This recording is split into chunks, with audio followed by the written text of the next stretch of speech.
Me hice la vasectomía en secreto porque mi esposa decía que sus embarazos eran un riesgo para su salud, y hoy me confesó que está esperando un bebé y pide que celebremos la noticia con toda nuestra familia.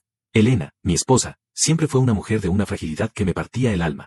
Desde que nos conocimos, su salud fue un tema recurrente, algo que siempre estaba en el aire como una sombra persistente. Sin embargo, nuestro deseo de formar una familia pudo más que el miedo, al menos la primera vez. Cuando nació nuestro hijo, Mateo, lo que debió ser el momento más feliz de nuestra existencia se convirtió en una pesadilla de pasillos de hospital y luces blancas. Ella estuvo semanas luchando, con su cuerpo agotado, al límite de sus fuerzas. Los médicos entraban y salían con rostros de preocupación, advirtiéndome que un segundo embarazo sería un riesgo que su organismo simplemente no podría soportar. Verla así, conectada a esas máquinas, me cambió para siempre. Afortunadamente ella se recuperó, pero el miedo se quedó a vivir conmigo. Mateo crecía sano, pero cada vez que Elena mencionaba la idea de darle un hermano, a mí se me helaba la sangre. Ella decía que valía la pena intentarlo, que no quería que nuestro hijo creciera solo, pero yo no podía dejar de recordar su rostro pálido en aquella camilla. No podía permitir que mi hijo se quedara sin madre, ni yo sin la mujer de mi vida. Por eso, hace 2 años, tomé una decisión drástica. Sin decirle nada a nadie, ni siquiera a ella, fui a una clínica y me hice la vasectomía. Lo hice en absoluto secreto, convencido de que era el acto de amor definitivo. Pensé que, al eliminar la posibilidad de que ella quedara encinta, le estaba regalando años de vida. Me sentía tranquilo sabiendo que, aunque ella insistiera en intentarlo, la naturaleza simplemente no querría y ella se mantendría a salvo, conmigo y con Mateo. Me convertí en el guardián de su salud, cargando solo con el secreto para no herir su orgullo ni hacerla sentir menos mujer. Nuestra vida siguió su curso, aparentemente perfecta. Mateo ya tiene 5 años y es el centro de nuestro universo. Pero esta mañana, todo ese mundo de cristal en el que yo vivía se hizo añicos. Me desperté con Elena sentada al borde de la cama, sosteniendo una pequeña caja. Tenía esa luz en los ojos que solo le había visto el día de nuestra boda. Mi primer pensamiento fue que era un regalo por nuestro aniversario, pero al abrirla, mi corazón se detuvo. Dentro había una prueba de embarazo con un resultado positivo irrefutable. Es un milagro, mi amor, me susurró al oído, mientras me abrazaba con una fuerza que me dejó sin aire. Dios quiso que Mateo no estuviera solo. No sé cómo pasó, pero finalmente lo logramos. En ese instante, el tiempo se congeló. Sentí un vacío en el estómago que me provocó náuseas. Escuchaba su risa, sus planes de cómo acomodaríamos la casa para el nuevo integrante, y yo solo podía pensar en el conteo de espermatozoide cero que los médicos me confirmaron en mis chequeos anuales. No hay error médico posible. No hay milagro cuando la ciencia ha cerrado la puerta bajo llave. No tuve valor para decirle nada en ese momento. Me quedé ahí, fingiendo una sonrisa que debió parecer una mueca de dolor, mientras ella llamaba a nuestros padres y hermanos para organizar una comida hoy mismo en el jardín. Elena no perdió el tiempo, quería que todo el mundo supiera que su fragilidad ya no era un impedimento. Ahora mismo, el jardín está lleno de gente. Mis padres están brindando, mis suegros lloran de alegría y Mateo corretea por el césped sin entender por qué todos lo abrazan tanto. Elena está en el centro de todas las atenciones, aceptando consejos de cuidado y vitaminas, luciendo una felicidad que me resulta aterradora. La veo ahí, tan segura de su mentira, tan convencida de que voy a aceptar este milagro por miedo a perder la paz familiar. Tengo el certificado de mi operación en el bolsillo de mi pantalón, doblado en 4. Lo toco constantemente, como para asegurarme de que es real y que no me he vuelto loco. Cada vez que alguien se acerca a felicitarme por el nuevo heredero, siento un impulso violento de sacar ese papel y dejarlo sobre la mesa, justo al lado de la ensalada. Pero miro a Mateo, miro la alegría en los ojos de mis padres, y me quedo mudo, tragándome el veneno de saber que el hijo que mi esposa lleva dentro, y por el cual todos brindan hoy, es el testimonio vivo de una traición que ella pretende que yo críe como propia. La comida transcurre entre risas y una euforia que me resulta asfixiante. Mi suegro, que siempre ha sido un hombre de pocas palabras, se puso de pie para dar un discurso. Habló de la resiliencia de su hija, de la bendición que representa esta nueva vida y de cómo yo, según sus palabras, he sido el ancla que ha mantenido a Elena a salvo todos estos años. Cada palabra suya era como un clavo ardiendo en mi pecho. Me obligué a beber una copa tras otra de vino, tratando de adormecer el impulso de gritar, de volcar la mesa y terminar con este teatro de sombras. Pero me quedé ahí, inmóvil, observando cada gesto de mi esposa con una atención que nunca antes había tenido. Elena está radiante, pero hay algo en su mirada que hoy me resulta distinto. No es solo alegría, hay una especie de urgencia, una necesidad casi desesperada de que todos validen este milagro. La observo mientras habla con su mejor amiga, Claudia, quien llegó un poco tarde y se sentó en el extremo de la mesa. Vi cómo se daban una mirada cómplice, un intercambio rápido de ojos que duró apenas un segundo, pero que para mí fue revelador. Empecé a rebobinar los últimos meses en mi cabeza, buscando los huecos, las ausencias, las excusas. Recordé que, hace unos 4 meses, Elena empezó a asistir a unas supuestas sesiones de terapia grupal para mujeres que habían pasado por traumas médicos. Decía que necesitaba sanar lo que vivió con Mateo para sentirse fuerte de nuevo. Se iba 2 tardes a la semana y regresaba siempre con un aire renovado, casi eléctrico. Yo, en mi estúpida arrogancia de protector, pensaba que finalmente estaba superando sus miedos. Nunca sospeché que esas sesiones eran el escenario perfecto para que alguien más entrara en nuestra vida. A mitad del postre, Mateo se acercó a la mesa y, con la inocencia que solo tiene un niño, le preguntó a Elena, ¿entonces el tío Gabriel va a venir más seguido ahora para jugar conmigo y con el bebé? El silencio que cayó sobre la mesa fue tan pesado que juraría que escuché el latido de mi propio corazón. Mi madre dejó de reír y miró a Elena. Mi suegra frunció el ceño. Gabriel es el primo segundo de Elena, un tipo que siempre me pareció demasiado cercano, un hombre que casualmente empezó a aparecer en todas nuestras reuniones familiares desde el año pasado bajo la excusa de que se sentía solo tras su divorcio. Mateo, no digas tonterías, el tío Gabriel está muy ocupado con su trabajo, respondió Elena, con una calma que me dio escalofríos. Anda, ve a jugar. Pero el daño ya estaba hecho. Vi cómo ella evitaba mi mirada a toda costa. Sentí que la sangre se me subía a la cabeza. Gabriel. El hombre que me pedía consejos sobre cómo arreglar su coche, el que se sentaba a mi mesa a beber mi cerveza mientras yo, en secreto, me recuperaba de una vasectomía que hice por la mujer que él estaba tomando en mi ausencia. La ironía era tan perfecta que me daban ganas de reír a carcajadas en medio de todos. ¿Y dónde está Gabriel hoy? Pregunté, interrumpiendo el murmullo que empezaba a crecer. Qué extraño que no haya venido a celebrar un milagro tan grande, siendo él tan cercano a la familia. Elena finalmente me miró. En sus ojos vi, por primera vez en 10 años, un destello de puro terror. Ella sabe que yo no soy un hombre de sospechas infundadas. Ella sabe que algo en mi tono ha cambiado. Pero antes de que pudiera responder, mi suegro intervino. Dijo que tenía un compromiso, pero que pasaría más tarde a brindar. Es un buen muchacho. Se puso muy feliz cuando Elena le dio la noticia por teléfono esta mañana. ¿Le dio la noticia por teléfono esta mañana? ¿Antes que a sus propios padres? ¿Antes que a mí? Las piezas del rompecabezas encajaban con una precisión quirúrgica.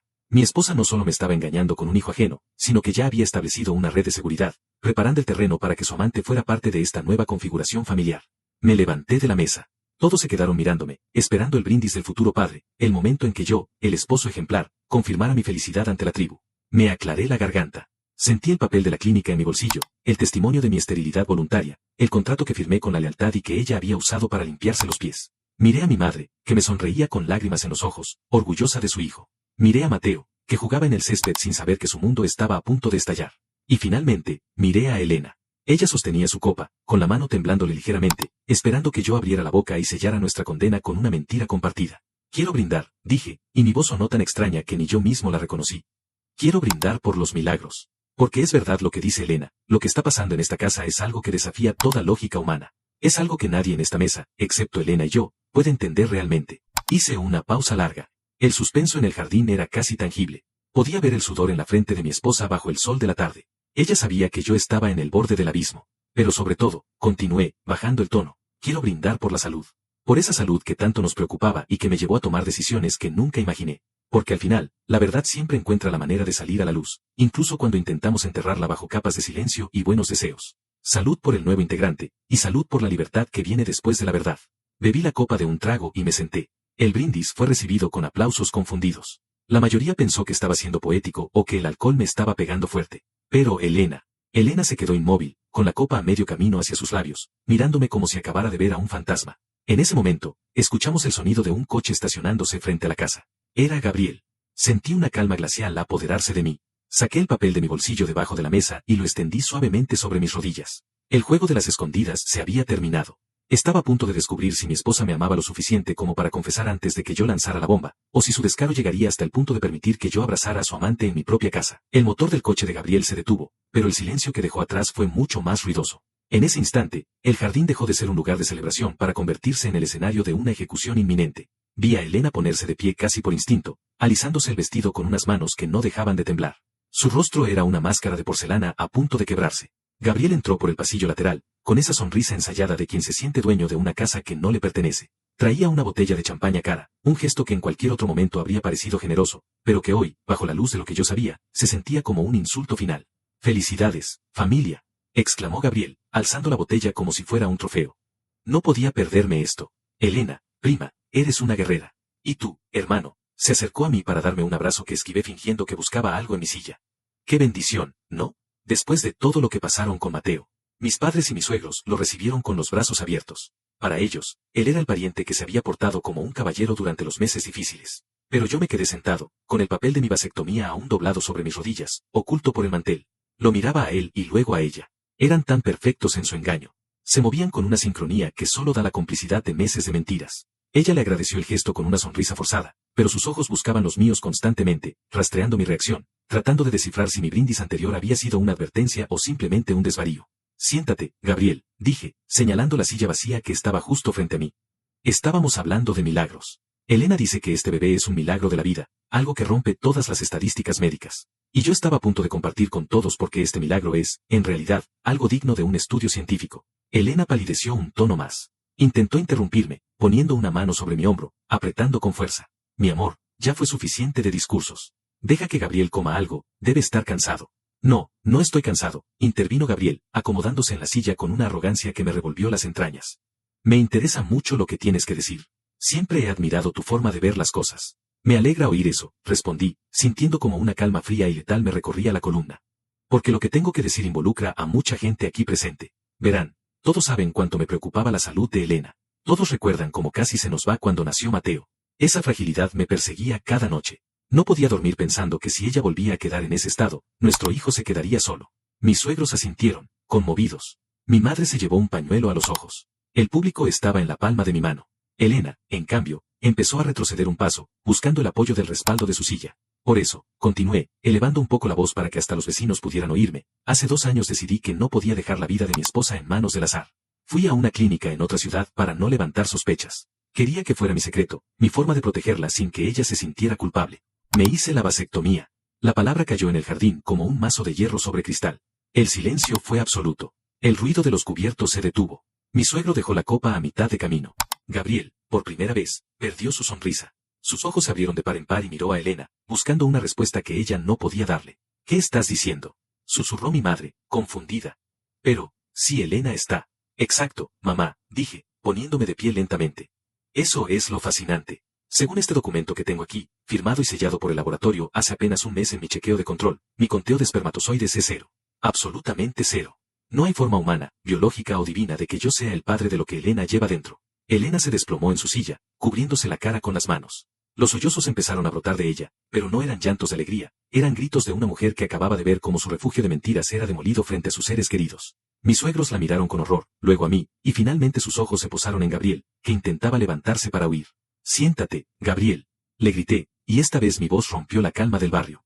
No te vayas ahora que la celebración se pone interesante. Mateo mencionó algo sobre ti hoy. Sobre cómo venías a jugar cuando yo no estaba. Sobre cómo tú y su mamá tenían secretos. No es lo que parece, empezó a balbucear Gabriel, con el rostro cubierto de un sudor frío. Yo solo, estábamos apoyándola, ella estaba deprimida. ¿Apoyándola? Me acerqué a él, pero no para golpearlo, sino para lanzarle el informe médico a la cara. La apoyaste tanto que hoy venías a brindar por un hijo que pensabas cargar en mi cuenta. Mi suegro se puso de pie, con el rostro rojo de ira, pero no hacia mí, sino hacia su propia hija y su sobrino. Elena, dinos que esto es una mentira de tu marido. Dinos algo. Elena solo podía llorar. Se encogió en su asiento, rodeada de la comida que ella misma había preparado para celebrar su traición.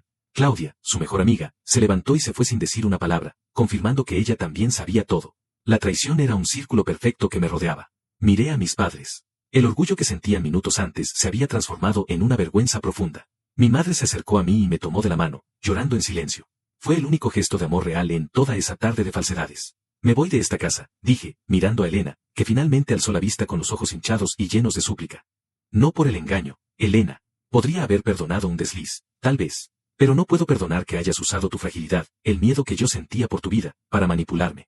No puedo perdonar que hayas organizado esta fiesta para obligarme a aceptar una mentira frente a mis padres. Usaste mi amor por ti como un arma para enterrarme. Perdóname, gritó ella, cayendo de rodillas sobre el césped. Tomé a Mateo del brazo, que nos miraba asustado desde la distancia. Él no entendía nada, pero sentía el colapso. Mateo se viene conmigo. Mañana mis abogados te enviarán los papeles. Y tú, Gabriel, quédate con la botella de champaña. Vas a necesitarla para celebrar el hijo que vas a tener que mantener, porque desde este segundo, para mí, ustedes dos y ese bebé que viene en camino han dejado de existir.